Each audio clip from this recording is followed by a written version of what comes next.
Hi everyone, I'm Lucinda Curran from Eco Health Solutions and I'm here to speak with one of the speakers from the Environmental Health Conference, Kate Harris. Hi Kate, thanks for joining us today. Hi, thanks for having me. It's our pleasure. Could you tell me a little bit about what you do, please? So I'm the CEO of Good Environmental Choice Australia, and our main offering is the Eco Label, which is Australia's independent not-for-profit Eco Label. And we develop standards that are best practice for sustainability for products and services. We do a lot more, but we're mostly known for our Eco Label.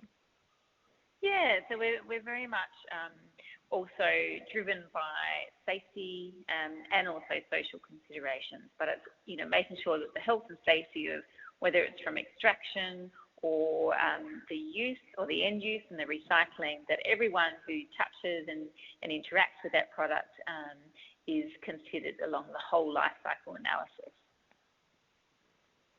That is such an important part of the whole process that you're involved in. It's wonderful. Thank you.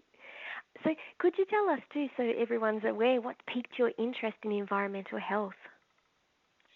So for me, it was quite a personal journey. And I think for me, I started off firstly as a nurse and saw a lot around personal health and impact. That took me more into social change, social values and not-for-profit sector, which I still deeply love, and then studied as a social ecologist and looking at leadership and education for creating change. And then who I was working with to create change just got bigger and bigger. So I was looking at, obviously personal health and then coaching and then organisational change. And now really it is looking at a whole level of systems change. I heard a doctor talk once, and she's now a climate scientist, and she said to me she couldn't keep doing medicine and understand that really it was becoming a bit of a band-aid, that as she understood climate change and the health impacts and what that was going to do potentially for our future of society, that she realised for her that medicine was really becoming very much a short-term solution, and she really needed to get involved in climate change and finding ways to secure our future was really going to be the human health aspect. So that for me was a changing point of really understanding how do I actually work and change systemically to create a better future for everyone on a societal level. And then personally, my son was born with quite a lot of intolerances to the environment, whether food or things he'd touch. And so that really made things come closer to home and looking at things that I was putting in my home or cleaning products. And he's a lot better now, but it really was 7 to 8 long years of trying to navigate. And really, he was, the canary in the mine, if you like. It was very clear on what impact products around us are actually having. That's an incredible journey. And at the conference, you're going to be speaking on a beautiful range of things that is just really fascinating and really drawing from what you've just shared. Could you talk to us a little bit about your topic, please? Yes, we are going to talk about our standards and what we're here for and what that actually means. So yes, you look at a label and a logo, but what does that actually mean? What sits behind that? The logo really is about making the complex simple. So we're going to talk through how we develop a standard.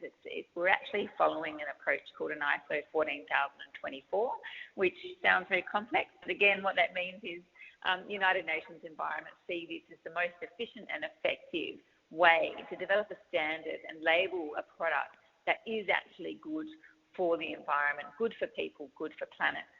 So I'm going to talk about what that actually means so that everyone understands what we're looking at it, why we make those choices. We do make standards for things that are most problematic. We don't choose the low-hanging fruit or things we don't have to worry about. We're going to talk about why we choose certain products, what criteria we look at, and the fact that it is a whole life cycle approach.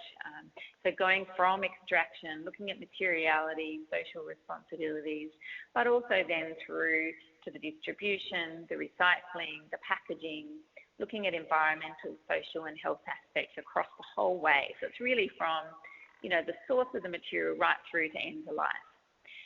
So we'll be talking more about that and looking at particular criteria, and also for people in business and in personal life, what are the kind of products that you need to be looking for within your own homes, within your own family as well, and where does regeneration of products and society, how we can actually help achieve that through these products and also achieve health and well-being. We also have a new product called Claims Authentication, which is going to be about for organisations who want to say something good about their product or service, where as a third-party independent organisation are going to do that checking and endorse, if you like, and authenticate that claim.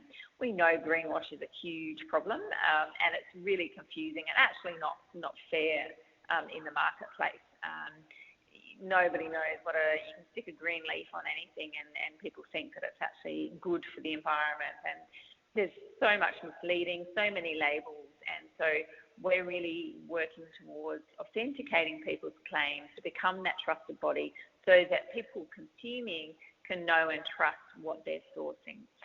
So we're very proud to be bringing that to the market, which really comes from our desire to help from an advocacy perspective and acute consumer awareness and engagement.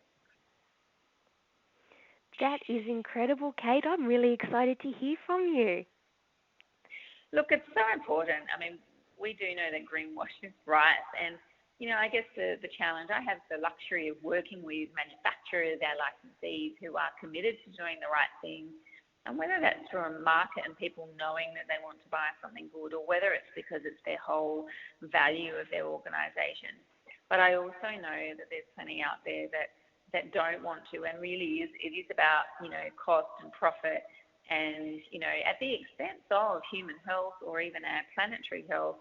And, I come from a science background in nursing, but if I didn't have that, it would be incredibly confusing for me. And I've learned a lot since being at GECA. So how can we actually help people who might not have access to that information to be able to make an informed choice, which actually we see as a human rights issue as well. I totally agree. I'm getting all revved up, and I can't wait to see everyone at the conference, as well as hear your speech. I can't speak straight today. Your presentation as well. So, just in terms of the conference as a whole, why should people be coming along?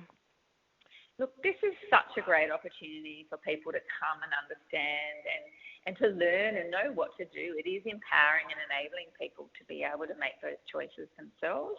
So that's what we're really excited about, and we're thrilled to be a part of it.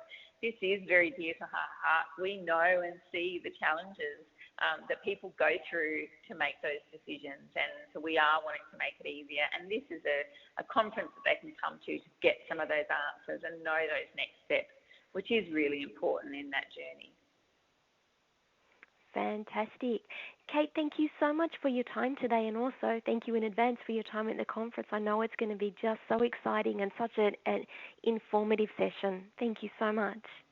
Thanks for having me. I'm really looking forward to it. I know it's going to be a great time, so I hope to see you there.